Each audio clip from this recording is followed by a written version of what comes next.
Hi guys, welcome to my channel. അപ്പോൾ ഇന്ന് നമ്മുടെ കൂടെ റീസെന്റ് ആയിട്ട് ജോലി കിട്ടിയ ഒരാളുണ്ട്, Malavika. So Malavika, first of all welcome to my channel. Thank you, എവിടെയാണ് Hari. നാട്ടിൽ ആക്ച്വലി? Hello everyone. ഞാൻ നാട്ടില് പാലക്കാടാണ്. ആഹ് ജനിച്ചതൊക്കെ, പക്ഷെ ഞാൻ പഠിച്ചതൊക്കെ ബാംഗ്ലൂരിലാണ്. ബാംഗ്ലൂരിലാണ്. ഓക്കെ. ബാംഗ്ലൂരിലാണ് പഠിച്ചതെല്ലാം. ഓക്കെ, നമുക്ക് ആദ്യം തന്നെ ക്വസ്റ്റ്യൻസിൽ കടക്കാം. ഏത് യൂണിവേഴ്സിറ്റിയിലാണ് പഠിച്ചത്? എന്ത് കോഴ്സാണ് പഠിച്ചത്? ഓക്കെ, ഞാൻ ഇവിടെ എന്താ പറയാ 2022-ലാണ് വന്നത്. ആ, ഇവിടെ ഞാൻ പഠിച്ച കോളേജിന്റെ പേര് SRH യൂണിവേഴ്സിറ്റി ഓഫ് ഹൈഡൽബർഗ്. അവിടെ masters in IT, information technology, അതായിരുന്നു എന്റെ കോഴ്സ്. ഓക്കെ. അപ്പൊ ഇത് ഈ SRS എന്ന് പറഞ്ഞത് പ്രൈവറ്റ് യൂണിവേഴ്സിറ്റി ആയിരുന്നോ? അതെ, SRH ഹൈഡൽബർഗ്, SR ഹോക്സ്ഷുലെ എന്നാ പറയാ. അപ്പൊ അത് പ്രൈവറ്റ് യൂണിവേഴ്സിറ്റിയാണ്. പ്രൈവറ്റ് യൂണിവേഴ്സിറ്റി 2022 വന്നു അല്ലെ? ഓക്കെ. അതെ. എന്നിട്ട് എപ്പോഴാണ് ആക്ച്വലി ഡിഫൻസ് നിങ്ങളുടെ കോഴ്സ് 2 കൊല്ലത്തിൽ തീർക്കണം? അപ്പൊ പ്രൈവറ്റ് ആയതുകൊണ്ട് നമുക്ക് ഇഷ്ടമുള്ള പോലെ കംപ്ലീറ്റ് ചെയ്യാൻ പറ്റില്ല തോന്നുന്നു അല്ലെ? നിങ്ങൾക്കൊരു ഇല്ല, ബിക്കോസ് നമ്മള് എന്താ പറയാ, എല്ലാ കൊല്ലാണ് നമ്മൾ ഫീസ് പേ ചെയ്യണത്. ഓക്കെ, അപ്പോ എന്താ വെച്ചാ അത്രയും പൈസയും കൊടുക്കണം. ഇപ്പൊ പബ്ലിക് യൂണിവേഴ്സിറ്റി ആകുമ്പോൾ നമുക്ക് ഓൾമോസ്റ്റ് ഫ്രീ ആണ് എഡ്യൂക്കേഷൻ. ഇവിടെ ആകുമ്പോ അതിനനുസരിച്ചിട്ട് എന്റെ കോഴ്സ് 1.5 year ആണ്. വേണമെങ്കിൽ എക്സ്റ്റെൻഡ് ചെയ്യാം, പക്ഷെ അത്രയും പൈസ ഇല്ല ഫീസ് കൊടുക്കണം. എക്സ്റ്റെൻഡ് ചെയ്ത്. ആ, ഫീസ് കൊടുക്കണം ഓബിയസ്ലി. ഓക്കെ. അപ്പൊ 1.5 year കോഴ്സ് ആയിരുന്നു. നിങ്ങൾക്ക് ആഹ് പറയൂ. അതന്നെ, 1.5 year കോഴ്സ് ആയിരുന്നു. അപ്പൊ പിന്നെ 3 സെമിസ്റ്റേഴ്സ്. പിന്നെ എന്താ പറയാ, തേർഡ് സെമിസ്റ്ററിലാണ് ഞങ്ങളുടെ ഡിഫൻസ്. അപ്പൊ 2 സെമിസ്റ്റേഴ്സ് ഉള്ള കോഴ്സ്. തേർഡ് സെമിസ്റ്റർ ആണ് ഇത്, നിങ്ങൾക്ക് ഡിഫൻസ്. ഇന്റേൺഷിപ്പോ അങ്ങനെ എന്തെങ്കിലും കമ്പൽസറി അങ്ങനെ എന്തെങ്കിലും ഉണ്ടായിരുന്നോ കോഴ്സിന്റെ ഒന്നും ഭാഗം? ഉണ്ടായിരുന്നില്ല, അതായിരുന്നു പ്രശ്നം. ഒന്നും ഉണ്ടായിരുന്നില്ല അങ്ങനെയൊന്നും. Because it was just course. പിന്നെ ഞങ്ങൾ അങ്ങനെ തീസസ് വേണമെങ്കിൽ ഇന്റേൺഷിപ്പ് ചെയ്യാം, അങ്ങനെ ഒരു നിർബന്ധം ഒന്നും ഉണ്ടായിരുന്നില്ല എവിടെയും. അങ്ങനെ നമുക്ക് തീസസ് കംപ്ലീറ്റ് ചെയ്യാം. പക്ഷെ ഇപ്പൊ ഞാൻ ഗ്രാജുവേറ്റ് ചെയ്ത് കഴിഞ്ഞപ്പോ അത് കേട്ടിട്ടുണ്ട്, അവർക്ക് കമ്പൽസറി ഇന്റേൺഷിപ്പ് ചെയ്തേ പറ്റൂന്ന് ഓ, ഒരു ഇപ്പൊ അങ്ങനെ സംഭവം ആക്കി വന്നിട്ടുണ്ട് ഇപ്പൊ. ഈ കോഴ്സുള്ള ഇപ്പൊ അങ്ങനെ ആക്കി, ഞാൻ ഗ്രാജുവേറ്റിംഗ് കഴിഞ്ഞിട്ട്. കഴിഞ്ഞിട്ട്. Okay, okay, okay. So okay. നമുക്ക് ഇനി ഇമ്പോർട്ടന്റ് ആയിട്ടുള്ള ക്വസ്റ്റ്യനിൽ കിടക്കാം. അതായത് എത്ര മാസം എടുത്തു ജോലി കിട്ടാൻ? അതിനെ കുറിച്ചൊന്ന് പറയൂ, ആ പ്രോസസ്സിനെ കുറിച്ച്. എപ്പോൾ ഡിഫൻസ് കൊടുത്തു? എപ്പോഴാണ് ജോബ് ലാൻഡ് ചെയ്ത്? അതിന്റെ നടുവിലുള്ള പ്രോസസ്സ് എത്ര എത്ര സമയം എടുത്തു ആക്ച്വലി? ആ, ഓക്കെ. അപ്പൊ എന്റെ കോഴ്സ് ഞാൻ കംപ്ലീറ്റ് ചെയ്തത് 2024-ലാണ് ആ, കംപ്ലീറ്റ് ചെയ്തത്. ആ. ആഹ് അപ്പൊ ഓൾമോസ്റ്റ് അത് കഴിഞ്ഞിട്ട് ഞാൻ ജോബ് സീക്കർ വിസയിൽ കൺവേർട്ട് ചെയ്തു, ഞാൻ സ്റ്റുഡന്റ്. അപ്പൊ ഓൾമോസ്റ്റ് 1.5 year എടുത്തു ഞാൻ ജോബ് കണ്ടുപിടിക്കാൻ വേണ്ടിയിട്ട് തന്നെ. ഓക്കെ. അപ്പോ കറക്റ്റ് ഞാൻ ഇപ്പൊ 2024 ഗ്രാജുവേറ്റ് ചെയ്തു. 2025 സെപ്റ്റംബറിലാണ് എനിക്ക് ഓഫർ ലെറ്ററും കിട്ടുന്നതും എല്ലാം സംഭവം ആവണത്. അതായത് എത്ര ബാക്കി ഉണ്ടായിരുന്നു ഈ ജോബ് സീക്കർ വിസ അങ്ങനെ പറയുമ്പോ? അപ്പൊ ഒരു മാസം, ഒരു കറക്റ്റ് മാസേ ബാക്കി ഉണ്ടായിരുന്നുള്ളൂ? ഒരു മാസം, ഒരു ഓ, മാസം കറക്റ്റ് ഒരു മാസം ബാക്കിയിട്ടായിരുന്നു. ഓക്കെ. അപ്പൊ അതിനുള്ളിൽ എനിക്ക് അതിനുള്ളിൽ കിട്ടി. കിട്ടി. ഓക്കെ. കിട്ടി. അപ്പൊ ഞാൻ ചോദിക്കട്ടെ, ഈ ഒരു സമയം എടുത്തു, അതാണ് ഞാൻ എപ്പോഴും ആൾക്കാർക്ക് പറയാറുണ്ട്, ഓരോ ആൾക്കാർക്ക് ഓരോ സമയത്തിൽ കിട്ടും. ചിലവർക്ക് വേഗം കിട്ടുമായിരിക്കും, പക്ഷെ ആ സ്ട്രഗിൾ ഉണ്ട്. ഇപ്പൊ മാളവികയുടെ കേസിൽ ഒരു മാസം ബാക്കിയുള്ളപ്പോഴാണ് ഈ ഇത് കിട്ടിയത്. അപ്പൊ അത് ചോദിക്കട്ടെ, അപ്പോ നമ്മുടെ മനസ്സിൽ ഓൾറെഡി ഒരു മാസേ ഉള്ളൂ എന്ന് പറയുമ്പോൾ നമ്മൾ ഒരു ഓപ്ഷൻ ബി ഉണ്ടാവുമല്ലോ. മാളവിക അങ്ങനെ എന്താണ് ചെയ്തത്? ആഹ് എന്തായാലും നാട്ടിൽ പോകാനുള്ള പ്ലാൻ ഉണ്ടായിരുന്നില്ല തോന്നുന്നു. അല്ല, ഇത് കഴിഞ്ഞിട്ട് പോവാന്നായിരുന്നു? എന്തായിരുന്നു പ്ലാൻ ആക്ച്വലി? അപ്പൊ ഞാൻ ആക്ച്വലി ഓക്കെ, ഇനിയിപ്പൊ എന്താ ചെയ്യാ, വേണമെങ്കിൽ ഇപ്പൊ ഇനി ഒന്നും കിട്ടിയില്ലെങ്കിൽ നാട്ടിലേക്ക് പോവാ എന്ന് തന്നെ ആയിരുന്നു. അതിനൊപ്പം ഞാൻ ഒരു യൂണിവേഴ്സിറ്റിയിലേക്ക് അപ്ലൈ ചെയ്തു, ഓ, സ്റ്റുഡന്റ് ഈ വിസ കിട്ടാൻ വേണ്ടിയിട്ട്. എനിക്ക് ഇനിയും ഇവിടെ നിന്ന് ഇന്റേൺഷിപ്പും വർക്കിംഗ് സ്റ്റുഡന്റും കൂടി ചെയ്ത് അങ്ങനെ അപ്പൊ എനിക്ക് എക്സ്പീരിയൻസ് ഉണ്ടാക്കിയിട്ട് അഗൈൻ ഒരു ഫുൾ ടൈം ചെയ്യാം എന്ന്, സെക്കൻഡ് ഒരു മാസ്റ്റേഴ്സ് ഡിഗ്രി എടുക്കാമെന്ന് വിചാരിച്ചു. അപ്പൊ അതുകൊണ്ട് ഞാൻ ഒരു യൂണിവേഴ്സിറ്റിക്ക് അപ്ലൈ ചെയ്തു. അപ്പൊ എനിക്കൊരു യൂണിവേഴ്സിറ്റിയും കൂടി കിട്ടിയിട്ടുണ്ടായിരുന്നു ഈ ജോലി അത് കിട്ടണം. പബ്ലിക് ആയിരുന്നോ? അത് പബ്ലിക് യൂണിവേഴ്സിറ്റി, അത് കെമിനിറ്റ്സ് ആയിരുന്നു എനിക്ക് ഓ, കിട്ടിയത്. എമിനിറ്റ്സ് എന്റെ യൂണിവേഴ്സിറ്റി ആയിരുന്നു. Okay, okay, okay. അതെ. അപ്പൊ ആ ഒരു അതെ. പ്ലാൻ ഉണ്ടായിരുന്നു. അപ്പൊ ആ ഒരു ഒരു ഒരു ഇപ്പൊ ഒന്നും യൂണിവേഴ്സിറ്റി നോക്കി. അതന്നെ, ഒരു സേഫ് സ്പോട്ട് പോലെ. ഇപ്പൊ ഒന്നും കിട്ടിയില്ല. ഇപ്പൊ ലാസ്റ്റ് ഇപ്പൊ ഞാൻ പ്ലാൻ ചെയ്യാ, ഓക്കെ എനിക്ക് ഒന്നും വേണ്ട, ഞാൻ തിരിച്ചു പോവാണെങ്കിൽ തിരിച്ചു പോവാന്ന് തന്നെ വിചാരിച്ചിരിക്കുകയായിരുന്നു. ഇപ്പൊ ഇപ്പൊ എനിക്ക് എങ്ങനെയെങ്കിലും ഇത്രയും കൂടി കാലം എനിക്ക് ഇവിടെ നിന്ന് ഒന്നും കൂടി ട്രൈ ചെയ്യണം എന്ന് ട്രൈ ചെയ്യണം. വിചാരിച്ചുകൊണ്ട് വന്ന് വിചാരിച്ചപ്പോ ഞാൻ ഓക്കെ, നമുക്കൊന്ന് ഈ ഒരു വഴിയും കൂടി നോക്കാം. എഗെയിൻ സ്റ്റുഡന്റ് വിസയിൽ ബാക്ക് വരാം, എന്നിട്ട് ഇന്റേൺഷിപ്പും വർക്കിംഗ് സ്റ്റുഡന്റ് എല്ലാം ചെയ്തിട്ട് നമുക്ക് എക്സ്പീരിയൻസ് കൂട്ടാം. എന്നിട്ട് ബിക്കോസ് ഇപ്പത്തെ ജോബ് മാർക്കറ്റ് അത്രയും വേസ്റ്റ് ആണ്. ഇപ്പൊ മെല്ലെ മെല്ലെ സ്ലോലി ഇംപ്രൂവിങ്, പക്ഷെ എന്നാലും അത്ര വലിയ ഇംപ്രൂവ്മെന്റ് ഒന്നുമില്ല. അപ്പോ ഇറ്റ്സ് ഞാൻ ബെറ്റർ ടു ഹാവ് ചോദിക്കട്ടെ, എക്സ്പീരിയൻസ്. മാളവികയ്ക്ക് നാട്ടില് എക്സ്പീരിയൻസ് ഉണ്ടായിരുന്നോ? അതൊരു ഇമ്പോർട്ടന്റ് ക്വസ്റ്റ്യൻ ആണ്. ഇവിടെ വരുന്നവര് നാട്ടില് ജോലി ചെയ്തിട്ടുണ്ടായിരുന്നോ? യെസ്, ഞാൻ നാട്ടില് ജോലി ചെയ്തിട്ടുണ്ടായിരുന്നു. ഞാൻ ബാംഗ്ലൂരിൽ എന്റെ ബാച്ചുലേഴ്സ് കഴിഞ്ഞ ഉടനെ ഞാൻ കോഗ്നിസന്റിൽ വർക്ക് ചെയ്തിട്ടുണ്ടായിരുന്നു ഫോർ ഓൾമോസ്റ്റ് 1.5 ഇയർ. അത് കഴിഞ്ഞിട്ടാണ് ഞാൻ ഇവിടെ വരണത് മാസ്റ്റേഴ്സ് ചെയ്യാൻ. അപ്പൊ എനിക്കൊരു എക്സ്പീരിയൻസ് ഉണ്ടായിരുന്നു, പക്ഷെ ഞാൻ ഇപ്പൊ ചെയ്യണ ഫീൽഡും ആ ഫീൽഡും ഇത്തിരി വ്യത്യാസമുണ്ട്. ആഹ് എന്നാലും ഒരു കൊല്ലത്തെ എക്സ്പീരിയൻസ് ഉണ്ടായിരുന്നു. അതും വെച്ചിട്ടാണ് എനിക്കിപ്പോ ഈ ജോലിയും എല്ലാം ശരിയായത്. ശരിയായ. So it is quite important. ഇപ്പൊ അത് വന്ന ഒരു ബോണസ് ആണ്, അത്രേ ഞാൻ ഓക്കെ, നാട്ടിലെ പറയാനുള്ളൂ. എക്സ്പീരിയൻസ് ഇവിടെ കൺസിഡർ ചെയ്യേണ്ടതാണ് അപ്പൊ മാളവിക പറയുന്നത്. ചെയ്യണ്ട, അവര് ചോദിക്കും. നമ്മൾ എന്തായാലും ഒരു ഇന്റർവ്യൂവിന് പോകുമ്പോൾ നമ്മളുടെ റെസ്യൂമെയാണ് നോക്കണത്. അപ്പൊ എല്ലാ കൈൻഡ് ഓഫ് എക്സ്പീരിയൻസും അവര് നോക്കും അറ്റ് ദി എൻഡ്. അപ്പോ അപ്പോൾ നിങ്ങൾ പബ്ലിക് യൂണിവേഴ്സിറ്റിയിലുള്ള എന്റെ ഓഡിയൻസ് അല്ലെങ്കിൽ സബ്സ്ക്രൈബേഴ്സ് പ്രത്യേകം ശ്രദ്ധിക്കുക. മാക്സിമം എന്താ പറയാ, കോഴ്സ് കഴിയുമ്പോഴേക്കും തീസിസ്, വർക്കിംഗ് സ്റ്റുഡന്റ് അല്ലെങ്കിൽ ഇന്റേൺഷിപ്പ് ചെയ്യാൻ നോക്കുക. കമ്പൽസറി അല്ലെങ്കിലും ഇതൊക്കെയാണ് അവസാനം നമുക്ക് ഹെൽപ്പ് ചെയ്യുക. അപ്പൊ ഈ ആൾക്കാർ പറയാറുണ്ട് പ്രൈവറ്റ് യൂണിവേഴ്സിറ്റി ആയതുകൊണ്ട് ഇത്തിരി ബുദ്ധിമുട്ടാണ് ജോലി കിട്ടാൻ. അങ്ങനെ മാളവികയ്ക്ക് എപ്പോഴെങ്കിലും ഫീൽ ചെയ്തിട്ടുണ്ടോ? അതായത് ഒരു ഇന്റേൺഷിപ്പ് അപ്ലൈ ചെയ്യുമ്പോഴോ അല്ലെങ്കിൽ ഒരു തീസിസിന് അപ്ലൈ ചെയ്യുമ്പോഴോ പ്രൈവറ്റ് കാരണം ഈ കമ്പനിക്കാർ അങ്ങനെ കൺസിഡർ ചെയ്യില്ല, അതൊരു മിത്താണോ അല്ല ശരിക്കും അങ്ങനെ മാളവികയ്ക്ക് ഫീൽ ചെയ്തിട്ടുണ്ടോ? അറ്റ് ദി എൻഡ് എനിക്ക് തോന്നണത് നമ്മുടെ സ്കിൽസ് ആണ് മാറ്റർ ചെയ്യുക. അത് ശരിയാണ്, പ്രൈവറ്റും പബ്ലിക്കും ഉള്ള വ്യത്യാസം എന്തായാലും നല്ലോണ്ട്. ഉണ്ട് അല്ലെ? നല്ലോണ്ട്. അവരെന്തായാലും നോക്കും. നമ്മൾ ഒന്നൊരു ജഡ്ജ്മെന്റ് ഉണ്ടാവും എന്തായാലും റെസ്യൂമിൽ. ഓക്കെ, ഈ ഒരു യൂണിവേഴ്സിറ്റി ആണോ, ഓക്കെ നമ്മളിപ്പോ ഞാനിപ്പോ ഒരു SR ഒരു പ്രൈവറ്റ് യൂണിവേഴ്സിറ്റി, ഇപ്പൊ വേറൊരു ആള് നമുക്കിപ്പോ കെമിനിസ്റ്റ് തന്നെ വരികയാണെങ്കിൽ അപ്പൊ ഒബ്വിയസ്ലി ആ ഒരു ഹയർ പ്രയോറിറ്റി അവർക്ക് ആവും ഒന്ന് കൊടുക്കുക. ആണല്ലേ? അതുണ്ടാവും. അതുണ്ടാവും. പക്ഷെ അറ്റ് ദി എൻഡ് അവര് അത് വെച്ചിട്ടല്ല ലാസ്റ്റ് കൺസിഡറേഷൻ ചെയ്യാൻ പോണത്. എന്തായാലും നമ്മുടെ സ്കിൽസ് തന്നെയാണ്. ഓക്കെ, നമ്മുടെ സ്കിൽസും നമ്മളിപ്പോ എന്തൊക്കെ പ്രോജക്ട്സ് ചെയ്തോ, അവർക്ക് മെയിൻ ആയിട്ട് ഇമ്പോർട്ടന്റ് നമ്മള് നല്ലോ എല്ലാ പ്രാവശ്യവും ഇങ്ങനെ പഠിക്കുക, ഓരോന്ന് സ്കിൽസ് ഉണ്ടാക്കുക, അതന്നെ ഉള്ളൂ അവർക്കും മെയിൻ ആയിട്ട് കൺസിഡർ ചെയ്യാൻ പോണത്. അപ്പോ നമുക്ക് നല്ല സ്കിൽസ് ഉണ്ട്, നമ്മൾ കുറെ സർട്ടിഫിക്കേഷൻസ് ചെയ്തിട്ടുണ്ട്, ചില പ്രോജക്ട്സ് എന്താണെങ്കിൽ ആ ഫീൽഡ് അനുസരിച്ചുള്ള വേണ്ട കാര്യങ്ങൾ നമ്മൾ ചെയ്തിട്ടുണ്ടെങ്കിൽ obviously they will consider U. അപ്പൊ ഞാൻ ചോദിക്കട്ടെ, ഈ ഒരു almost 15-16 months of job hunt, അതിനെ കുറിച്ച് ഒന്ന് എക്സ്പ്ലെയിൻ ചെയ്യോ? എങ്ങനെ, ഹൗ ഫ്രസ്ട്രേറ്റഡ് വെർ യു, അല്ലെങ്കിൽ എത്ര അപ്ലിക്കേഷൻ അയക്കുമായിരുന്നു? സ്റ്റാർട്ടിങ്ങിൽ എന്തായിരുന്നു, എന്തൊക്കെ മിസ്റ്റേക്സ് ഉണ്ട്? ഇപ്പൊ ഇത് ഓഡിയൻസിന് കുറച്ചുകൂടി, ഇപ്പൊ ഞാൻ ഇതൊക്കെ ചെയ്തു, ഇതൊക്കെ ഒഴിവാക്കായിരുന്നു, I could have save time, അങ്ങനെ എന്തെങ്കിലും തോന്നുന്ന കാര്യങ്ങൾ, ആ ഒരു ജേർണിനെ കുറിച്ച് പറയൂ. ആ ഒരു അപ്ലിക്കേഷൻ ഫേസ്, എത്ര ഇന്റർവ്യൂസ് അറ്റൻഡ് ചെയ്തിട്ടുണ്ട്? എത്ര ഇന്റർവ്യൂസ് അറ്റൻഡ് ചെയ്തിട്ടുണ്ടെന്ന് ചോദിച്ചാൽ ഓക്കെ, അതിനു മുമ്പേ ഞാൻ വേറെ കാര്യം പറയാം. അപ്പൊ അതെ, 2024 ഞാൻ ഗ്രാജുവേറ്റ് ചെയ്തു. അപ്പോൾ ഞാൻ പഠിച്ച കോഴ്സ് IT ആണ്, ഇൻഫർമേഷൻ ടെക്നോളജി. അപ്പോൾ ഞാൻ ഇപ്പൊ ചെയ്യണ ജോലി as a friend end developer ആയിട്ടാണ് ഞാൻ ചെയ്യുന്നത്. ഓക്കെ, അപ്പോൾ ഫ്രണ്ട് എൻഡ് ഡെവലപ്മെന്റും അതൊക്കെ ഈ കോഴ്സിലില്ല, ഞാൻ പഠിച്ച കോഴ്സിൽ ഉണ്ടായിരുന്നില്ല.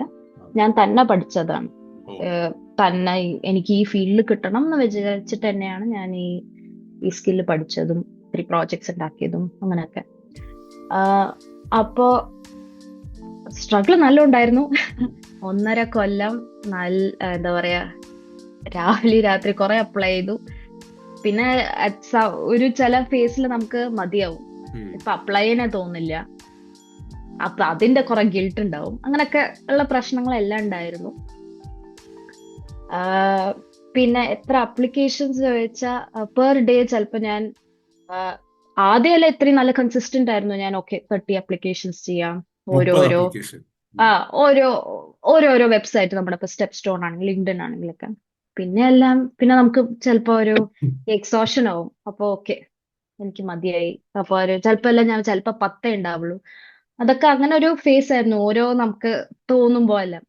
പിന്നെ ലാസ്റ്റ് എത്തുമ്പോ എന്തായാലും ഒക്കെ ഇനി സമയമില്ല, Yeah. എന്തായാലും ചെയ്തേ പറ്റൂ, വേറെ ഒരു വഴിയില്ല എന്ന് പറയുമ്പോ അപ്പൊ നമ്മള് നല്ല അപ്ലൈ ഒരു ദിവസം തന്നെ 30-40 ആപ്ലിക്കേഷൻസ്. ചിലപ്പോ ഒന്നും കിട്ടുന്നുണ്ടാവില്ല. നമ്മൾ വിചാരിക്കും ഞാൻ ഇന്ന് ഇത്ര അപ്ലൈ ചെയ്യും, 30 ആപ്ലിക്കേഷൻസ് അപ്ലൈ എന്ന് വിചാരിച്ചാലും അത്ര നമുക്ക് കിട്ടണ ജോലിയൊന്നും ഉണ്ടാവില്ല എന്താ പറയാ ഉണ്ടാവില്ല. വെബ്സൈറ്റിൽ. ഉം, ഉം. അതൊക്കെ കുഴപ്പമില്ല. ബട്ട് മെയിൻ ആയിട്ട് നമ്മൾ കൺസിസ്റ്റന്റ് ആയിട്ട് പോവുക. Give up അറ്റ് ദി ചെയ്യാതെ എൻഡ് ചെയ്തോണ്ടേയിരിക്കുക ഗിവ് അപ്പ് ലാസ്റ്റ്. ചെയ്യാതെ കൺസിസ്റ്റന്റ് ആയിട്ട് അപ്ലൈ ചെയ്യുക. എല്ലാ ദിവസവും എന്തെങ്കിലും അപ്ലൈ ചെയ്യുക. അതാണ് മെയിൻ അത് ആയിട്ട്. നല്ലൊരു പിന്നെ പോയിന്റ് ആയിരിക്കും. പിന്നെ എന്ത് ജോലി ഇപ്പൊ ഓക്കെ, എനിക്ക് ഇത് ഇഷ്ടമായിരുന്നു ഫ്രണ്ട് എൻഡ്, ഞാൻ ആദ്യം അത് മാത്രം കുറെ ഫോക്കസ് ചെയ്തു. എനിക്ക് ഈ റോള് മാത്രം കിട്ടിയാൽ മതി. പക്ഷെ അങ്ങനെ കിട്ടണം എന്നില്ല. ഉം. എല്ലാം ട്രൈ ചെയ്യും, നമ്മുടെ ഭാഗ്യം പോലെ. At the end it's luck എന്നാണ് എനിക്ക് തോന്നണേ. നമ്മുടെ അതൊരു ഹാർഡ് നല്ല വർക്കും വരെ പോയിന്റ് ആണ് കുറയില്ല. ആക്ച്വലി. അതൊരു വളരെ നല്ല പോയിന്റ് ആണ്. കുറെ ആൾക്കാര് എനിക്കറിയാം. അപ്പൊ എനിക്കൊക്കെ ഒരു ഇതും ഉണ്ടായിരുന്നില്ല ഞാൻ എന്തിനു പോകുന്നു. അതുകൊണ്ട് എനിക്ക് ആ പ്രശ്നം ഉണ്ടായിരുന്നില്ല. ഏത് ജോലി കിട്ടിയാലും എന്റെ അറ്റ്ലീസ്റ്റ് ആ ഒരു മെക്കാനിക്കൽ സൈഡ് എന്നാണ് ഞാൻ ഉദ്ദേശിച്ചത്. അപ്പൊ നിങ്ങളും ചെയ്യുന്ന ആൾക്കാർ ഒരുപാട് ഫിൽട്ടർ ചെയ്യേണ്ട എന്നാണ് മാളവിക പറയുന്നത്. എല്ലാം ഒന്ന് ട്രൈ കൊടുക്കൂ, ചിലപ്പോൾ നിങ്ങൾക്ക് അതായിരിക്കും കൂടുതൽ ഇഷ്ടപ്പെടുന്ന ആ ജോബ്, മേ ബി. അതെ. അപ്പോ അത്രയും ഓപ്പർച്യൂണിറ്റീസ് നിങ്ങൾക്ക് കൂടുകയാണ്. ഡോണ്ട് ഫിൽട്ടർ, എനിക്ക് ഇത് വേണം, ഞാൻ ഇതിന് ഈ കിട്ടിയാലേ പോവുള്ളൂ എന്ന് പറഞ്ഞു ഇരുന്നു കഴിഞ്ഞാൽ ഇത്തിരി ബുദ്ധിമുട്ടാണെന്നാണ് മാളവികയുടെ ഒരു പോയിന്റ്. അത് ഞാൻ യോജിക്കുന്നു. കാരണം അത് ശരിയാണ്, നമ്മൾ ഒരുപാട് ഇല്ലെങ്കിലേ ജോലി മാർക്കറ്റ് ഇത്തിരി ഒരു ഇതാണ്. അപ്പൊ അതിനനുസരിച്ച് നമ്മള് വേറെ ഏകദേശം ഒരു മാച്ച് ഉണ്ടെങ്കിൽ അതൊക്കെ ട്രൈ ചെയ്യുക, അതിന് വേണ്ട സ്കിൽസ് ഡെവലപ്പ് ചെയ്യുക. അപ്പൊ നമ്മള് ഡെവലപ്പ് ചെയ്യാം. അതന്നെ നമ്മള് മെയിൻ ആയിട്ട് അവര് നോക്കണം. നമ്മള് ഈ എക്സ്പീരിയൻസ് അല്ലാതെ ചില പ്രോജക്ട്സ് ചെയ്തിട്ടുണ്ടെങ്കിൽ അത് ഇത്രയും കൂടി നല്ലൊരു പോയിന്റ് ആണ്. ബിക്കോസ് അവരെന്തായാലും കൺസിഡർ, ഇപ്പൊ എന്റെ ഒരു ഇന്റർവ്യൂവിനും അവരതൊക്കെ നോക്കി നമ്മുടെ റെസ്യൂമെ വായിക്കും, ഞാൻ ചെയ്ത പ്രോജക്ട്സോ ഞാൻ എന്തെങ്കിലും ചെയ്ത സർട്ടിഫിക്കറ്റ് അതിനെ കുറിച്ച് ചോദിക്കും. അപ്പൊ അവർക്കൊരു ഒരു ഓക്കെ, അവർക്കൊരു നല്ലൊരു പോയിന്റ് തോന്നി. ഓക്കെ, ഈ കുട്ടി ഈ ഒരു ഫീൽഡിന് വേണ്ടിയിട്ട് കഷ്ടപ്പെട്ടിട്ടുണ്ട്, എന്താ പറയാ എക്സ്പീരിയൻസ് അല്ലാതെ സ്വന്തമായിട്ട് കുറെ പഠിച്ചിട്ടുണ്ട്. അപ്പൊ അതൊക്കെ പഠിച്ചിട്ടുണ്ട്, അതൊരു നല്ലൊരു കാര്യമാണ്. കാര്യമാണ് ആക്ച്വലി. അപ്പൊ അപ്പൊ നമ്മൾ ചെയ്യുന്ന ഈ സർട്ടിഫിക്കേഷൻസും for example LinkedIn learning അല്ലെങ്കിൽ അങ്ങനെ ചെയ്യുന്നതൊക്കെ അവർ കൺസിഡർ ചെയ്യും, അതിനൊക്കെ വാല്യൂ ഉണ്ട് എന്ത് എന്നാണ് മാളവിക വേണമെങ്കിലും, പറയുന്നത്. യെസ് അവര് എന്ത് വേണമെങ്കിലും കൺസിഡർ ചെയ്യും at the end of the day.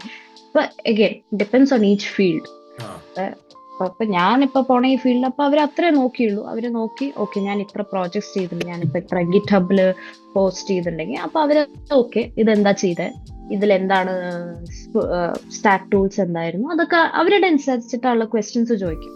അപ്പൊ നമ്മള് നമ്മുടേന്ന് എന്തൊക്കെയാ ചെയ്യാൻ പറ്റുന്നത് ചെയ്താ അപ്പൊ അവർക്കൊരു അതൊക്കെ ഇത് വാല്യൂ ഓക്കെ. ആവും, ഒന്നും വേസ്റ്റ് ആയി എല്ലാ പോകില്ലാണ് വാല്യൂ പറഞ്ഞത്. ഇത് ഒന്നും ചെറിയ വേസ്റ്റ് ആവില്ല. കാര്യമെങ്കിൽ ചെറിയ കാര്യം, അതൊക്കെ അവർ വാല്യൂ അതെ ചെയ്യുന്നതാണ് അതെ, പറഞ്ഞത്. ഒരു ചെറിയ പ്രോജക്റ്റ് ആണെങ്കിലും ഇടൂ, ആ റെസ്യൂമേൽ ഇടൂ. സോ അവർക്കൊരു ഓക്കെ, ഈ കുട്ടിക്ക് ശരിക്കായിട്ട് ഈ ജോലി ഇഷ്ടമാണ്, അപ്പൊ ഇത് ചെയ്യണം, ആ ഒരു ആഗ്രഹമായിട്ടാണ് വരണത് എന്നുള്ള ഒരു ഇത് ഉണ്ടാക്കണം നമ്മള്. അത്രേ ഉള്ളൂ. മനസ്സിലായി. സോ പിന്നെ എല്ലാരും ചോദിക്കുന്ന ക്വസ്റ്റ്യൻ, അതായത് ഓരോരോ ജോബിലും സി വി മാറ്റിയോ, അല്ല അതിന് മുമ്പ് ഞാൻ ചോദിക്കട്ടെ, കവർ ലെറ്റർ ഇടായിരുന്നു മാളവിക? കവർ ലെറ്റർ എത്ര ഇമ്പോർട്ടന്റ് ആണ് കവർ മാളവികയുടെ ലെറ്റർ ഒരു അഭിപ്രായത്തില്? കവർ ലെറ്റർ എനിക്ക് തോന്നിയത് നല്ല ഇമ്പോർട്ടന്റ് ആണ്. ആണെന്നല്ലേ? ബിക്കോസ് അതെ, എന്താ പറയാ, നമ്മളിപ്പോ എല്ലാ ജോലിയിലും because cover letter is basically നമ്മളെ കുറിച്ച് ഇത്രയും കൂടി എന്തിനാ ഈ ജോലി നമുക്ക് വേണ്ടതും, ഓക്കെ ഈ കമ്പനീനെ കുറിച്ച് നമുക്ക് എന്താ മനസ്സിലാക്കിയതും അല്ല, ഇത്രയും കൂടി നല്ല ഒരു സ്റ്റോറി ടെല്ലിംഗ് പോലെയല്ലേ ഒരു കവർ ലെറ്റർ. അപ്പൊ ഇത്രയും കൂടി അവർക്ക് ഇംപ്രസ്ഡ് ആക്കും. നമ്മളിപ്പോ ഒരു കോളേജ് ഒരു യൂണിവേഴ്സിറ്റി ജോയിൻ ചെയ്യുമ്പോൾ നമ്മളൊരു SOP എഴുതിയിട്ടുണ്ട്, അതുപോലെ ഒരു എന്നാ സിമിലർ ഫോർമാറ്റ് ആണ് നമ്മുടെ ഈ കവർ ലെറ്റർ. ഓക്കെ, സോ അപ്പൊ മാളവിക എല്ലാത്തിലും കവർ ലെറ്റർ വെക്കായിരുന്നു? ഒരുവിധം ചിലതിൽ ഞാൻ ഇട്ടിട്ടുണ്ടായിരുന്നില്ല, പക്ഷെ ഇപ്പൊ ചില കിട്ടിയ ജോബില് കവർ ലെറ്റർ വെച്ചിട്ടുണ്ടായിരുന്നു? ഇട്ടുണ്ടായിരുന്നു. യെസ്, ഞാൻ വെച്ചിട്ടുണ്ടായിരുന്നു. കവർ ലെറ്ററിൽ ഉണ്ടായിരുന്നു. അതനുസരിച്ചിട്ട് പിന്നെ എല്ലാ ജോബിനും ഒരുവിധം ആ എന്താ പറയാ ഡിസ്ക്രിപ്ഷനനുസരിച്ച് ഞാൻ മാച്ച് ചെയ്തു കീവേഡ്സും കവർ ലെറ്റർ ആണോ അതൊക്കെ. പറയണത് അല്ല സിവിയിലാണോ പറയുന്നത്? CV-യിലും റെസ്യൂമേലും നമ്മുടെ കവർ ലെറ്ററിലും ഞാൻ അതുപോലെ ഒന്ന് മാച്ച് ചെയ്തു. ബിക്കോസ് എന്നാലല്ലേ നമ്മളിപ്പോ എല്ലാ കമ്പനിക്കും ഒരേ CV കൊടുത്ത ഒരേ റെസ്യൂമെ കൊടുത്ത പ്രശ്നമാവും. ബിക്കോസ് അവർക്ക് മനസ്സിലാവും ഇത് എവിടെയും മാച്ച് ആവുന്നില്ല, എന്തിനാണ് ഇപ്പൊ ഈ ഒരു ആപ്ലിക്കേഷൻ ചെയ്തത്. ഇഫ് യു ക്യാൻ ഒരുവിധം മാച്ച് ആക്കുക. എനിക്ക് അവര് ചോദിക്കണ ഈ സ്കില്ല് എന്തെങ്കിലും നമുക്ക് അറിയണമെങ്കിൽ അത് ഇടുക ആ റെസ്യൂമേൽ, ഇത്തിരി മാറ്റും, എന്നിട്ട് അപ്ലൈ ചെയ്യാം. ഇത് ഞാൻ കൊടുത്ത അഡ്വൈസിന്റെ ഓപ്പോസിറ്റ് ആണ് actually. I mean in the sense അത് എനിക്ക് മനസ്സിലായി. ഞാൻ പറയുമ്പോഴേ പറഞ്ഞു ഓരോ ആൾക്കാരുടെ പെർസ്പെക്റ്റീവ് ആണെന്ന്. ഇപ്പൊ എന്റെ ഒരു പെർസ്പെക്റ്റീവില് ഇതെന്താ വെച്ചാൽ ഓരോന്നും ഇങ്ങനെ മാറ്റാൻ നിന്ന് കഴിഞ്ഞാൽ ഒരു 30-40 ആപ്ലിക്കേഷൻ ആൾക്കാർക്ക് എത്തിക്കാൻ പറ്റുന്നില്ല എന്നൊരു പരിപാടിയുണ്ട്. അപ്പൊ ഞാൻ പറഞ്ഞത് ഒരു 2-3 ടൈപ്പ്, ഇപ്പൊ എന്റെ ഫീൽഡിൽ അങ്ങനെ ആയിരിക്കും മേ ബി ഒരു 2-3 ടൈപ്പ് ഓഫ് ജോബിന് ഒരു CV വെച്ചിട്ട് എല്ലാത്ത അത് അപ്ലൈ ചെയ്യാന്നായിരുന്നു എന്റെ. പക്ഷെ മാളവിക പറയുന്നത് ഒരുപാട് മാറ്റണ്ട, ഒരുവിധം മാറ്റണ്ട. നമ്മുടെ ഇപ്പൊ അവര് ചോദിക്കണ ഈ സ്കിൽസില് ഇപ്പൊ എന്താണെങ്കിലും അപ്പൊ അവര് ചോദിക്കുന്ന ഒരു സെപ്പറേറ്റ് ഒരു ഈ ഒരു നമുക്കറിയാം, ഈ ഒരു ഫ്രെയിം വർക്ക് അറിയാം, ഒരു ലൈബ്രറി അറിയാന്ന് അവര് ചോദിച്ചിട്ടുണ്ട്. ഇത് അറിഞ്ഞാൽ ഇറ്റ് വിൽ ബി ബെറ്റർ. അപ്പൊ if you want that job അതൊന്ന് ആഡ് ചെയ്യാം. ഇപ്പൊ അറിയാം, നമുക്കൊരുവിധം ആ ഒരു ആപ്ലിക്കേഷൻ അറിയാന്ന് വിചാരിച്ചാ ഒന്ന് അത് ആഡ് ചെയ്ത ഒരു കുഴപ്പമില്ല. അപ്പൊ ഒരു സ്മോൾ ചേഞ്ചസ് അവിടെ ട്വീക്ക് ചെയ്യാം. അതന്നെ കംപ്ലീറ്റ്ലി എല്ലാത്തിനും സെയിം ആപ്ലിക്കേഷൻ കൊടുക്കുമ്പോൾ അവർക്ക് തന്നെ മനസ്സിലാവും ഈ കുട്ടിക്ക് ഒരു ഇൻട്രസ്റ്റ് ഇല്ല, വെറുതെ അപ്ലൈ ചെയ്യാൻ. അവരെല്ലാം നോട്ടീസ് ചെയ്യും ആക്ച്വലി. ബിക്കോസ് അവർക്ക് മെയിൻ ആയിട്ട് ഒരു ഇന്റർവ്യൂല് നമ്മുടെ അടുത്ത് എന്താ പറയാ ആ റെസ്യൂമെ ഫുൾ ആയിട്ട് ചോദിക്കുന്ന ആൾക്കാരാണ്. കംപ്ലീറ്റ്ലി ക്വസ്റ്റ്യൻസ് റെസ്യൂമേയുടെ മാത്രമാണ് വരുന്നത്. അപ്പൊ നമ്മുടെ റെസ്യൂമെ ആണ് അറ്റ് ദി എൻഡ് നമ്മുടെ ഇമേജ്. അപ്പൊ ഓരോ റെസ്യൂമെയും കവർ ലെറ്ററും അതിനനുസരിച്ച് ചെറിയ ട്വീക്സ് കൊണ്ടുവന്നിട്ട് ഇപ്പൊ ജോബ് ഡിസ്ക്രിപ്ഷനിൽ എന്താണോ മെയിൻ ആയിട്ട് ഒരു ടൂൾ ഫോർ എക്സാമ്പിൾ ചോദിച്ചു കഴിഞ്ഞാൽ അത് ഇൻക്ലൂഡ് ചെയ്യാൻ നോക്കും. അതെ, അത്രേ ഉള്ളൂ. അറ്റ് എൻഡ് അത്രേ ഉള്ളൂ. അപ്പൊ അതിനും ആരും അത്ര സമയം എടുക്കില്ല. മാക്സ് ടു മാക്സ് ഇനി ഇപ്പൊ നമ്മൾ ഇത്രയും കൂടി ട്വീക്ക് ചെയ്താലും ഒരു 10 minutes എക്സ്ട്രാ ആ ഒരു ആപ്ലിക്കേഷൻ ഉണ്ടാവും. അത്രേ ഉള്ളൂ. It's okay. പക്ഷെ എന്തായാലും ജോലി കിട്ടിയ അത്രയല്ലേ നല്ലത്. സമയം വേസ്റ്റ് ആവും, പക്ഷെ വർത്ത് ആണ്. ഒരു എക്സ്ട്രാ 10 minutes എന്തായാലും വേസ്റ്റ് ആവും, പക്ഷെ it's okay at the end. പിന്നെ ഞാൻ ചോദിക്കട്ടെ, എന്ത് ടൈപ്പ് ഓഫ് CV ആയിരുന്നു? അതായത് 1 പേജ് ആൾക്കാർ പറയുന്നുണ്ട്, 2 പേജ് എന്നൊക്കെ പറയുന്നുണ്ട്, പിന്നെ ജർമ്മൻ CV ആയിരുന്നോ? എന്തായിരുന്നു ബേസിക്കലി CV ഫോർമാറ്റ് മാളവികയുടെ? എനിക്ക് 2 ടൈപ്പ് ഓഫ് CV ഉണ്ടായിരുന്നു. ഒരു ജർമ്മൻ CV ഉണ്ടായിരുന്നു, full CV written in German. പിന്നെ അടുത്ത CV ഇൻ ഇംഗ്ലീഷ്, പക്ഷെ എന്താ പറയാ 1 പേജ് തന്നെയാണ്, എല്ലാം ഫ്രം ടോപ്പ് ടു ബോട്ടം അങ്ങനെ വന്നുകൊണ്ടിരിക്കുന്ന ഒരു പേജേ ഉള്ളൂ CV ബേസിക്കലി. ഒരു പേജ്, പക്ഷെ 2 പേജ് CV ആയിരുന്നു എന്റെ. പക്ഷെ 2 കോളം അല്ല എന്നാണ് അങ്ങനെ. സോ പക്ഷെ ഞാൻ ഇപ്പൊ വർക്ക് ചെയ്യുന്ന കമ്പനിന് കൊടുത്തത് ഇംഗ്ലീഷ് CV തന്നെയാണ് കൊടുത്തത്. സോ അഗൈൻ അത് അഗൈൻ ഡിപ്പെൻസ്. ഇപ്പൊ ചിലപ്പോ അത് ഞാനും ഹരി പറഞ്ഞിട്ടാണ് ഞാൻ ചെയ്തത്. എന്താ പറയാ, ഇപ്പൊ ജർമ്മനിലാണ് ജോബ് ഡിസ്ക്രിപ്ഷൻ ആണെങ്കിൽ ഓക്കെ ജർമ്മൻ CV കൊടുക്കും എന്നൊക്കെ വിചാരിച്ചിട്ട് ഞാൻ കൊടുത്ത. അപ്പൊ ഈ ഒരു കമ്പനിക്ക് അവര് ജർമ്മനും ഇംഗ്ലീഷും അക്സെപ്റ്റ് ചെയ്യണ ഒരു കമ്പനി ആയിരുന്നു. അപ്പൊ ഞാൻ ഇംഗ്ലീഷ് CV തന്നെ കൊടുത്തു. ബിക്കോസ് എനിക്ക് ഈ ജോബ് എനിക്ക് തോന്നി എനിക്ക് പറ്റും. അപ്പോൾ ഇറ്റ്സ് ബെറ്റർ ഞാൻ എന്റെ ഇംഗ്ലീഷിൽ തന്നെയാണ് ഐ എം കോൺഫിഡൻറ്റ്. അപ്പൊ ഞാൻ ഇംഗ്ലീഷിൽ തന്നെ കൊടുക്കാന്ന് വിചാരിച്ചു. അപ്പൊ ഇംഗ്ലീഷ് CV തന്നെ കൊടുത്തു. അപ്പോൾ അവർ അക്സെപ്റ്റ് ചെയ്തു. അതല്ല അവരുടെ പ്രശ്നം. അവർക്ക് അറിയേണ്ടത് ഓക്കെ ജർമ്മൻ ഒട്ടും അറിഞ്ഞില്ലെങ്കിലാണ് പ്രശ്നം. എന്തെങ്കിലും അറിയുക, ബിക്കോസ് ഒരു കോൺവെർസേഷൻ ലെവൽ വരെ മതി, അല്ലാതെ B2 C1 ലെവൽ ഒന്നും ആവശ്യമില്ല. അപ്പൊ ഞാൻ ചോദിക്കട്ടെ, മാളവികയുടെ ലെവൽ എന്തായിട്ട് വരും? ആക്ച്വലി എത്ര ജർമ്മൻ അറിയാം? ഞാൻ സത്യം പറയുകയാണെങ്കിൽ A2 ലെവൽ വരെ ഉള്ളൂ എന്റെ ജർമ്മൻ, സത്യം പറഞ്ഞ. പക്ഷെ എന്തായാലും എനിക്ക് ഇംപ്രൂവ് ചെയ്യണം ഈ കമ്പനിയിൽ. ബിക്കോസ് ഞാൻ ഈ വർക്ക് ചെയ്യുന്ന കമ്പനി ഞാൻ മാത്രമേ ഒരു ഇന്ത്യൻ, ഈ കമ്പനി എല്ലാവരും ജർമ്മൻസാണ്. അപ്പൊ എന്തായാലും ഞാൻ ഇംപ്രൂവ് ചെയ്യണം. അല്ല ഇപ്പൊ ക്ലാസ്സസ് പോയോണ്ടിരിക്കുന്നുണ്ട്, ജർമ്മൻ ക്ലാസ്സസ്. പക്ഷെ എന്താ വെച്ചാ നമ്മള് ആദ്യം ഇപ്പൊ കൊടുക്കുമ്പോ അവര് നമ്മുടെ സ്കില്ലിനെ മാത്രമേ നോക്കുള്ളൂ. അറ്റ് ദി എൻഡ് ഓക്കെ അവര് ചോദിക്കും ഓക്കെ ജർമ്മൻ എത്ര ലെവലാണ് എന്നൊക്കെ. ആ ഒരു ക്വസ്റ്റ്യൻ എന്തായാലും വരും. ചോദിച്ചു അപ്പൊ മാളവികയുടെ അടുത്ത്. മാളവിക അപ്പൊ ഇംഗ്ലീഷ് ഇന്റർവ്യൂ ആയിരുന്നു, പക്ഷെ ഇങ്ങനെ ജർമ്മൻ അറിയോ ചോദിച്ചു. അതെ, ഇന്റർവ്യൂസ് കംപ്ലീറ്റ്ലി ഇൻ ഇംഗ്ലീഷ്. അപ്പോ അവര് ചോദിക്കും ഏതാണ് ഞാൻ കംഫർട്ടബിൾ, ഇംഗ്ലീഷ് ആണോ ജർമ്മൻ? ഞാൻ ഇംഗ്ലീഷ് എന്ന് പറഞ്ഞു. ഇന്ഗ്ലീഷിലായിരുന്നു ഇന്റർവ്യൂ. അത് കഴിഞ്ഞിട്ട് എന്താ പറയാ ചോദിച്ചു ഏത് ലെവലാണ് എന്റെ ജർമ്മൻ. ഞാൻ പറഞ്ഞു എനിക്ക് A2 ലെവലേ ഉള്ളൂ, I am hoping to improve ഞാൻ ഇവിടെ വന്നാൽ, അങ്ങനെയൊക്കെയുള്ള സംഭവം പറഞ്ഞു. അപ്പൊ അത്രേ ഉള്ളൂ. അവർക്ക് മെയിൻ ആയിട്ട് നോക്കേണ്ടത് ഓക്കെ അറ്റ്ലീസ്റ്റ് നമ്മൾ ട്രൈ ചെയ്യുമ്പോൾ ഈ ലാംഗ്വേജ് പഠിക്കാൻ അറ്റ്ലീസ്റ്റ് എന്താ റെസ്പെക്ട് ചെയ്യുക. പിന്നെ എല്ലാവരുടെ ഒപ്പം എന്തെങ്കിലും ട്രൈ ചെയ്താൽ മതി. ഒട്ടും ജർമ്മൻ അറിയില്ല, ഞാൻ പഠിക്കില്ല എന്ന് വിചാരിച്ചിരിക്കുമ്പോഴാണ് പ്രശ്നമാവുക എല്ലാത്തിനും. ഓക്കെ, ട്രൈ അവരുടെ അടുത്ത് ചെയ്യേണ്ടതെന്ന് പറയാം, കാണിച്ചാൽ മതി. ട്രൈ ചെയ്യണ്ട് കാണിക്കുക. അപ്പൊ ഞാൻ പറഞ്ഞു എനിക്ക് സത്യം പറഞ്ഞാൽ അറിയില്ല, പിന്നെ എനിക്ക് അങ്ങനെ ജർമ്മൻ ഫ്രണ്ട്സ് ഇല്ല ഇംപ്രൂവ് ചെയ്യാനും ജർമ്മൻ. അപ്പോ എനിക്ക് ഇതൊരു നല്ലൊരു ഓപ്പർച്യൂണിറ്റി. ഇപ്പൊ ഞാനിപ്പോ ഇവിടെ വർക്ക് ചെയ്യാൻ തുടങ്ങിയ എനിക്ക് നിങ്ങളുടെ ഒപ്പം സംസാരിച്ച് ഇംപ്രൂവ് ചെയ്യാം, പ്ലസ് ഞാൻ ക്ലാസ്സിന് പോവാം എന്നുള്ള ഒരു കോൺസെപ്റ്റിലൊക്കെ ഞാൻ പറഞ്ഞു. So that's all. അത് തന്നെ അവർക്ക് നമ്മൾ ട്രൈ ചെയ്യുക, അത്രയാണ് അവരുടെ ഇമ്പോർട്ടന്റ് ആയിട്ട് നോക്കുന്ന ഒരു കാര്യം.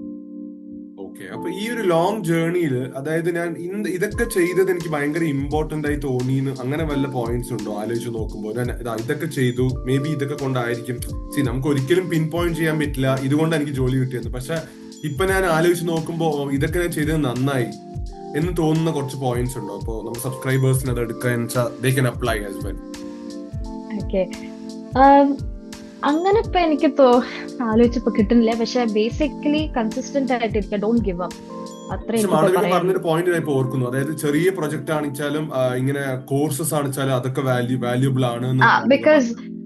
ബിക്കോസ് ഞാനിപ്പോ ഈ ഫ്രണ്ട് എൻഡ് ഡെവലപ്മെന്റ് എനിക്ക് അത്ര എക്സ്പീരിയൻസ് ഇല്ല ഈ ഫീൽഡിൽ. സോ അപ്പൊ നാട്ടിലും എനിക്ക് കോഗ്നിസന്റില് ഈ ഒരു ഫീൽഡ് ആയിരുന്നില്ല.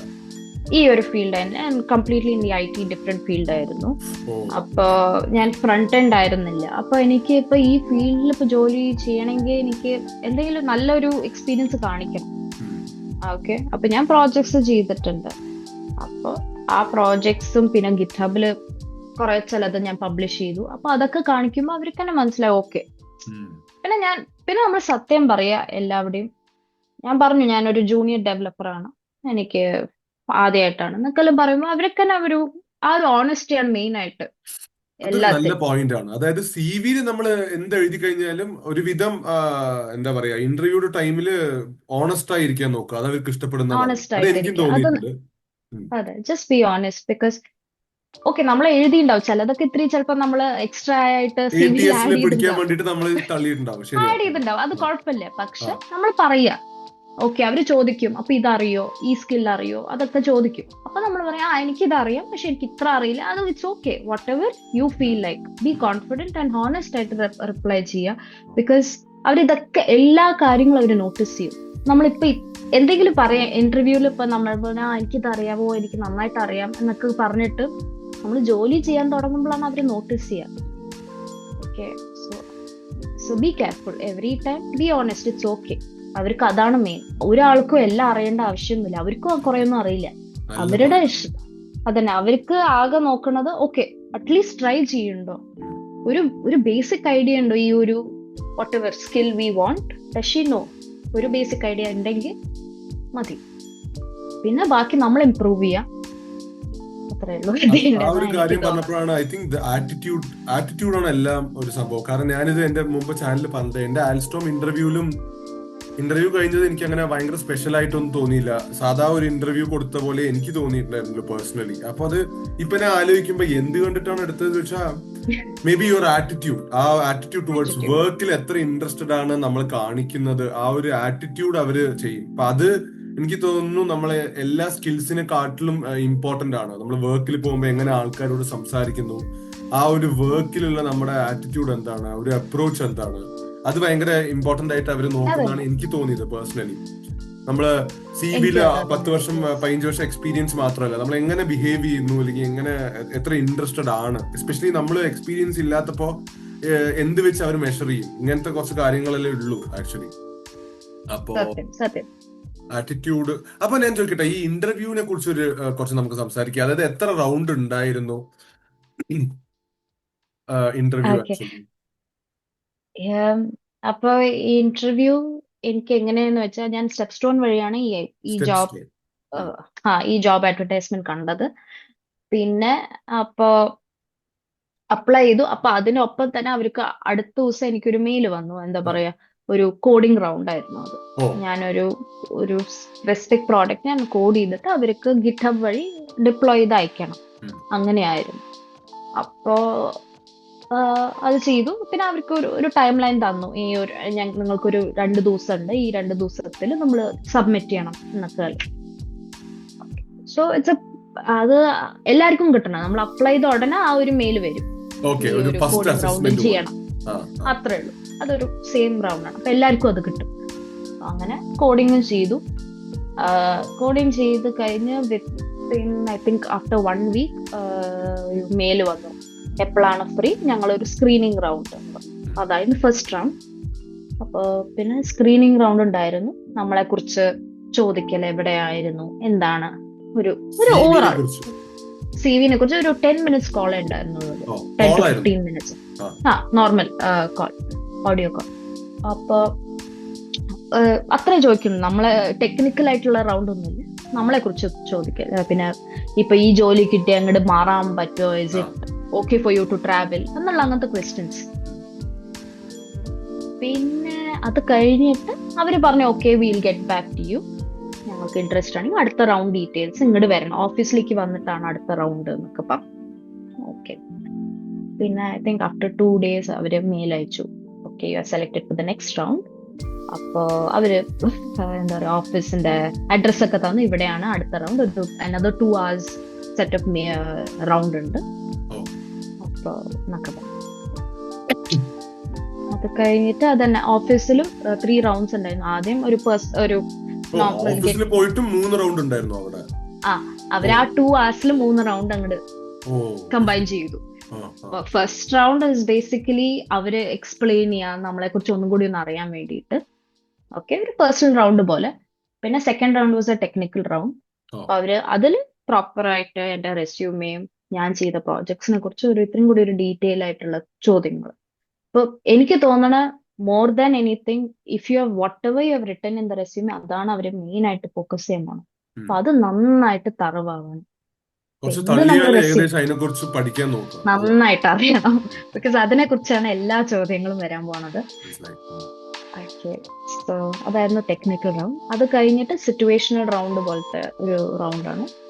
അപ്പൊ അവര് ചോദിക്കും, ഇപ്പൊ ഇങ്ങനെ ഒരു സിറ്റുവേഷൻ വന്നാൽ ഞാൻ എങ്ങനെ ഹാൻഡിൽ ചെയ്യും, ഇങ്ങനെ ഒരു ഡെഡ് ലൈൻ വന്നാൽ ഞാൻ എങ്ങനെ ഹാൻഡിൽ ചെയ്യും, അങ്ങനത്തെ ഉള്ള ക്വസ്റ്റ്യൻസ്. അപ്പൊ that's up to you, that's your perspective. അവർക്ക് അറിയാൻ വേണ്ടിയിട്ട് നമ്മൾ എങ്ങനത്തെ ഒരാളാണെന്ന് അറിയാൻ വേണ്ടിയിട്ടാണ്, അതിലാണ് കൂടുതൽ നമ്മുടെ ആറ്റിറ്റ്യൂഡും എല്ലാം മനസ്സിലാക്കാൻ പോകുന്നത്. അപ്പൊ അതായിരുന്നു 3 rounds. അങ്ങനെ 3 rounds കഴിഞ്ഞു. പിന്നെ അവർ okay we will get back to you എന്നൊക്കെ പറഞ്ഞു കഴിഞ്ഞു. എത്ര ഇതിലാണ് വന്നത്, സമയത്തിലാണ് റിപ്ലൈ വന്നത് ആക്ച്വലി? അപ്പൊ എനിക്ക് ഓൾമോസ്റ്റ് അതന്നെ, എനിക്ക് അപ്പോ കഴിഞ്ഞിട്ട് അതന്നെ ആ ദിവസം തന്നെ അവർ എനിക്കൊരു കോൾ വന്നു. അത് വന്നു. പിന്നെ അപ്പൊ അവര് പറഞ്ഞു ഓക്കെ ഇത്ര പേരുണ്ടായിരുന്നു, അപ്പൊ ഞങ്ങള് I think we considered you എന്നൊക്കെ പറഞ്ഞിട്ട് ഒരു മെയില് വന്നു.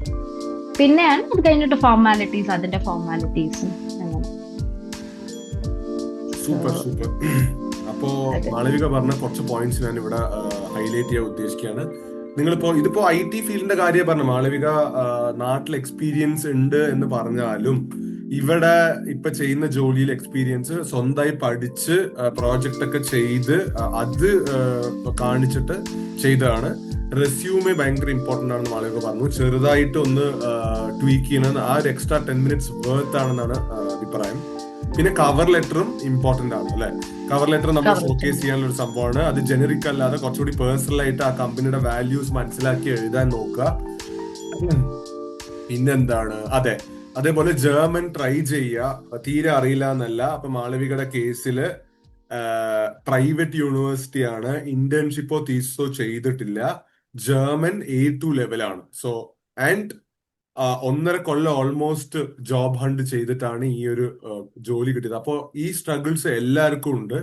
അപ്പോ ആൾക്കാർ ഇങ്ങനെ പറയും പ്രൈവറ്റ് ആയതുകൊണ്ട് അത് കിട്ടില്ല, അതൊക്കെ വെറും മൈൻഡ് സെറ്റ്. അത് എന്താ പറയാ, ഒരാൾക്കാരുടെ വെറും ഒരു തോന്നൽ മാത്രമാണ്.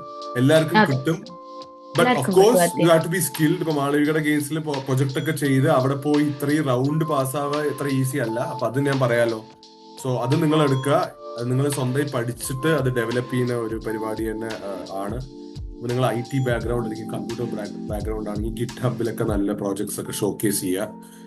അതന്നെ, നമ്മൾ എന്ത് ചെയ്യണമെങ്കിലും അത് എവിടെയെങ്കിലും ഷോക്കേസ് ചെയ്യാം. അപ്പൊ അത് എഴുതാൻ പറ്റും നമ്മുടെ റെസ്യൂമിൽ. ഒരു എന്തായാലും അതൊക്കെ നോക്കും, അത് കൺസിഡർ ചെയ്യും. So what ever you are doing അത് റെസ്യൂമിൽ മനസ്സിലായി. പിന്നെ അതാണ് റെസ്യൂമയിലുള്ള വേറൊരു പോയിന്റ് പറഞ്ഞ, റെസ്യൂമയിലുള്ള എല്ലാ പോയിന്റും ഇമ്പോർട്ടന്റ് ആണ്. എല്ലാരും തള്ളാറുണ്ട്, ഞാനും നല്ല ഹെവി ആയിട്ട് തള്ളിയിട്ടുണ്ട്. എന്നിട്ട് ഒരു ഇന്റർവ്യൂവിൽ പെടുകയും ചെയ്തു, അത് വേറെ കാര്യം, ഞാൻ പിന്നെ പറയാം. അപ്പോ എന്നാലും അത് നമ്മള് ക്ലീൻ ആയിട്ട് മാനേജ് ചെയ്യാൻ നോക്കുക. ഏകദേശം അതിനെ അതെ കുറിച്ച് ഒരു ചെറിയ നോളേജ് എങ്കിലും എല്ലാവർക്കും മാളവിക പറഞ്ഞ പോലെ എല്ലാം അറിയണമെന്നൊന്നുമില്ല. പക്ഷെ നമുക്കറിയാം, നമ്മൾ ATSന് വേണ്ടിയിട്ട് കുറച്ച് കാര്യങ്ങളൊക്കെ ട്വീക്ക് ചെയ്യാറുണ്ട്, അവിടെ ഇവിടെയൊക്കെ അഡ്ജസ്റ്റ് ചെയ്യാറുണ്ട്. അഡ്ജസ്റ്റ് ചെയ്യണതിൽ ഒരു കുഴപ്പമില്ല, അത് ഞാൻ യോജിക്കുന്നു, ഞാൻ അഡ്ജസ്റ്റ് ചെയ്തിട്ടുണ്ട്. പക്ഷെ ഏകദേശം അതിനെ കുറിച്ച് ഒരു ചെറിയ, അവിടെ പോയിട്ട് ഞാൻ ചുമ്മാ എഴുതിയാണ് ഒന്നും എന്നുള്ള രീതിയിൽ അറിയാതിരിക്കരുത്. അതെ ഒന്നും അറിയാതിരിക്കരുത്. അത് നല്ലൊരു പോയിന്റ് ആയിട്ട് എനിക്ക് തോന്നുന്നു. അപ്പോൾ അത്രയ്ക്കേ ഉള്ളൂ ഈ വീഡിയോയില്. Once again thank you for this interview. കാരണം ഇത് കണ്ടിട്ടെങ്കിലും കുറെ ആൾക്കാർ മുന്നോട്ട് വരട്ടെ. കുറെ പേര് ഇങ്ങനെ എന്റെ അടുത്ത് ഇങ്ങനെ മെസ്സേജ് അയച്ചിട്ടുണ്ടായിരുന്നു, സോറി ബ്രോ ഇപ്പൊ ജോലി കിട്ടിയിട്ടേ ഉള്ളൂ, കുറച്ച് പ്രൊബേഷൻ ഒക്കെ കഴിയട്ടെ അങ്ങനെയൊക്കെ പറഞ്ഞിട്ട്. ഇതിലൊന്നും കാര്യമില്ല, കാരണം ഇതൊന്നല്ല കാര്യം. ഇത് കണ്ടിട്ട് ഒരു 4 പേര് മാളവികയുടെ എന്തെങ്കിലും പോയിന്റ്സ് എടുത്തിട്ട് ജോലി കിട്ടിയ, അതാണ് ഈ ഒരു പേർപ്പസ്, ഈ ഒരു എന്താ പറയാ പ്ലേലിസ്റ്റിന്റെ. അപ്പൊ യെസ്, അതേം പ്രൈവറ്റ് പബ്ലിക് എന്നല്ല ഇമ്പോർട്ടന്റ്. നമ്മളിപ്പോ പ്രൈവറ്റിൽ കിട്ടിയാലും ഇപ്പൊ ഇവിടെ തന്നെ ജോലി ചെയ്യാനുള്ള ആഗ്രഹിച്ച് കുറെ പേര് വരും. ഇപ്പൊ പബ്ലിക് കിട്ടിയില്ലെങ്കിൽ പ്രൈവറ്റ് കിട്ടി, ഇപ്പൊ നമുക്ക് അഫോർഡ് ചെയ്യാൻ പറ്റുകയാണെങ്കിൽ പ്രൈവറ്റ് യൂണിവേഴ്സിറ്റിയിൽ പഠിച്ചോളൂ. പക്ഷെ അതിനൊപ്പമുള്ള സ്കിൽ ഉണ്ടാക്കുക എങ്ങനെയെങ്കിലും. എന്നിട്ട് അത്രേ ഉള്ളൂ. അധികം നമ്മുടെ സ്കില്ലും നമ്മുടെ ഹാർഡ് വർക്കേ ഉള്ളൂ അധികം ജോലി കിട്ടല്. ഇപ്പൊ പബ്ലിക്കിലാണെങ്കിലും അങ്ങനെയാണ് അധികം. അപ്പോ നമ്മൾ തീർച്ചയായിട്ടും കൺസിസ്റ്റന്റ് ആയിട്ട് കൺസിസ്റ്റൻസി ആയിരിക്കണം, കാരണം കൺസിസ്റ്റന്റ് ആയിരിക്കണം. കാരണം സ്കിൽഡ് ആയിട്ടുള്ള ആൾക്കാര്, ഞാൻ സ്കിൽഡ് ആണ് അങ്ങനെയല്ല. അപ്പൊ നോക്കൂ, ഈ ഒരു 15 മാസം 16 മാസം ഇങ്ങനെ ഹോപ്പ് വിടാതെ ഇങ്ങനെ അപ്ലൈ ചെയ്തുകൊണ്ടേയിരിക്കുന്നു. ലാസ്റ്റ് 1 മാസം ഉള്ളപ്പോ ജോലി കിട്ടണു എന്നൊക്കെ പറയുന്നത് ആ ഒരു കൺസിസ്റ്റൻസിനെയാണ് കാണിക്കുന്നത്. അപ്പൊ എല്ലാരും ആ മൈൻഡ് സെറ്റ് വെക്കുക. ഇപ്പൊ എന്റെ ഓഡിയൻസ് തന്നെ കുറെ പേര് 4 മാസം 5 മാസം കഴിഞ്ഞിട്ട് ഹോപ്പ് വിട്ട് തിരിച്ചു പോവാനൊക്കെ നോക്കുന്നുണ്ടാവും. അതിന്റെ ഒന്നും ആവശ്യമില്ല, മാക്സിമം ട്രൈ ചെയ്യുക. പിന്നെ മാളവിക പറഞ്ഞ പോലെ ഓൾവേസ് ഹാവ് ഒരു ഓപ്ഷൻ ബി വെക്കുക. ഒരു യൂണിവേഴ്സിറ്റി ആയിക്കോട്ടെ, അല്ലെങ്കിൽ അത് ഒരു ഓപ്പർച്യൂണിറ്റി കടക്കുക. അതിന് ഞാൻ കുറിച്ചൊരു സെപ്പറേറ്റ് വീഡിയോ ഇടുന്നതായിരിക്കും, എന്ത് നമുക്ക് ചെയ്യാൻ പറ്റും എന്നുള്ളത് ഈ ഒരു സാധനം ഇതാക്കാൻ വേണ്ടിയിട്ട്. അപ്പോ അത്രയും പറഞ്ഞുകൊണ്ട് ഞാൻ എന്റെ വാക്കുകൾ ചുരുക്കുകയാണ്. Until then, this is Bicep Money signing off. അപ്പോ once again Malavika, thank you thank you and all the best. Thank you so much. All the best Hari. എല്ലാവർക്കും ഓൾ ദി ബെസ്റ്റ്.